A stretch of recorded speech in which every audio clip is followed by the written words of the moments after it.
Dieu, dans sa là, c'est vous même seul qui a fait qui change moi. Parce que où est travail moi, où est misère moi, où est souffrance moi, où est calamité moi. M'abandonne papa, tant pis, descends, viens porter me secours. M'crois en haut. Pas capable encore, m'apprendre au secours quand même. Pas capable encore, viens porter me secours. Pas capable encore, m'apprendre au secours quand même. Pas capable encore, viens porter me secours. Au nom du Père et du Fils et du Saint-Esprit. Amen. Sœurs et frères, bonjour. Voir Dieu, c'est le désir le plus brûlant des hommes et des femmes de tous les temps. Pourtant, par Jésus, Dieu se laisse voir en chaque humain. Tandis que Philippe et André viennent lui annoncer que certains pèlerins grecs souhaitent le voir, Jésus leur annonce sa passion et sa mort infâme. L'heure est venue où le Fils de l'homme doit être glorifié.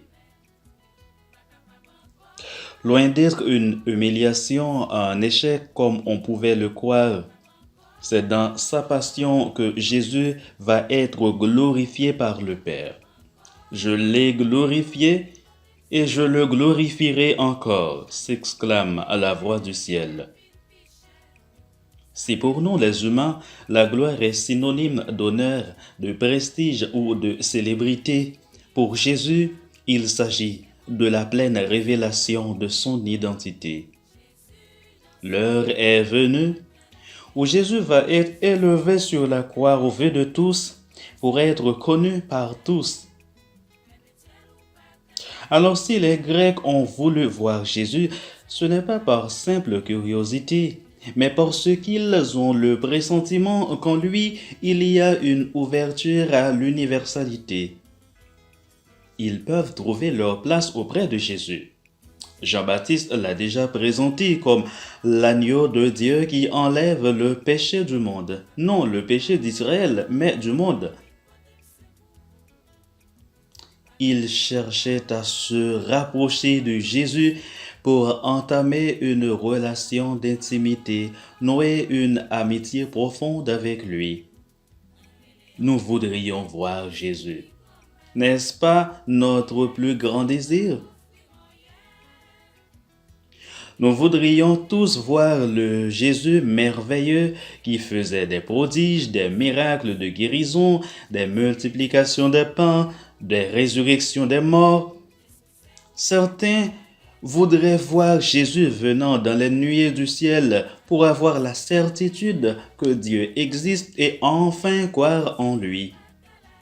D'autres voudraient le voir pour se rassurer d'avoir choisi la meilleure part en étant chrétien pratiquant. D'autres encore voudraient le voir à l'œuvre pour éradiquer la misère, la souffrance, répondre aux grandes questions de l'existence. Pourtant, celui qui va être élevé sur la croix pour être visible par tous, juifs ou grecs, croyants ou non-croyants, est le Jésus humilié, déshonoré, abandonné, défiguré, impuissant. Et oui, c'est dans la faiblesse que se manifeste la puissance de l'amour. Avons-nous toujours le désir de voir ce Jésus, le crucifié? Sœurs et frères, derrière la croix du Christ, il y a la gloire de Dieu. Derrière vos croix quotidiennes, il y a aussi la gloire de Dieu. Au cœur pur, le Seigneur donne de contempler sa gloire. Il se laisse voir par ceux qui font de lui l'essentiel de leur vie. Vous le savez bien, l'essentiel est invisible aux yeux. Notre vie de chrétien est un carême interminable. Et c'est pourquoi, dans le désert de notre existence, nous devons chercher sans trêve la face du Seigneur. Dans l'Eucharistie que nous célébrons aujourd'hui, demandons-lui de purifier nos regards intérieurs pour le contempler en chaque personne que nous rencontrons. Que le Seigneur vous bénisse tous.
Souffrir comme pays d'Haïti, pas offrir moyen.